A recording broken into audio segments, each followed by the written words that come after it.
Hi friends, कसे आहात तुम्ही? आय होप तुम्ही सर्व खूप छान असाल. आता तुम्ही बोलत असाल ह्या कसल्या गाठ्या दाखवते ही शेवग्याच्या शेंगा तर नाहीयेत. नाही, ह्या शेवग्याच्या शेंगा नाहीयेत, ह्याला ढेसे म्हणतात. ही रानभाजी आहे, गावाकडून आम्ही आणलेली आहे. आणि त्याला ना पहिलं तर सर्वप्रथम आपण ह्याचीच रेसिपी बघणार आहोत आज. आणि ह्याला ना आपण सुकी भाजी बनवायची आहे ह्याची. तर ह्याच्यामध्ये पहिलं तर आपल्याला हे छान असं कुकरमध्ये शिजवून घ्यायचे आहेत. त्याच्यानंतर फोडणीसाठी आपल्याला घालायचं आहे जिरं आणि मोहरी फोडणीसाठी. त्याच्यानंतर आपल्याला त्याच्यामध्ये कांदा सुद्धा ॲड करायचा आहे. कांदा, जिरं, मोहरी, टमॅटो ह्याची आपल्याला साधी सिंपल अशी फोडणी द्यायची आहे.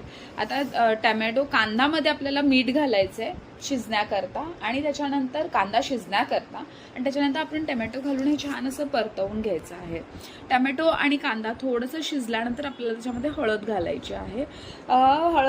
हळद घातल्यानंतर आपण त्याच्यामध्ये टाकत आहोत आपला घाटी मसाला. घाटी मसाला तुमच्या अंदाजाप्रमाणे घ्या. जेवढी भाजी आहे तेवढा तुम्ही घाटी मसाला त्या प्रमाणात तुम्ही घाटी मसाला घ्या. घाटी मसाला चांगला परतवून घेतल्यानंतर आपण जे शिजवून ठेवलेले डेसे जे होते ते डेसे आपल्याला ह्याच्यामध्ये शिजलेले डेसे आपल्याला फोडणीमध्ये घालायचे आहेत आणि ते छान असे परतवून घ्यायचे आहेत. आपल्याला हे आपले डेसे तर ऑलरेडी शिजलेले आहेत, आपली फोडणी पण पूर्णपणे शिजलेली आहे. आता हे डेसे जे आहेत ना आपल्याला फक्त छानपैकी त्याच्यामध्ये मिक्स करून घ्यायचे आहेत. छानपैकी त्याला ते सगळं कोट झालं पाहिजे आणि त्याच्यानंतर आपली ही ढेशांची छान अशी भाजी तयार होते. आपण ही भाजी भाकरीसोबत खाऊ शकतो, चपातीसोबत खाऊ शकतो. शेवग्याच्या शेंगा कशा आपण खातो तसेच त्याचप्रमाणे हे ढेसे खायचे असतात.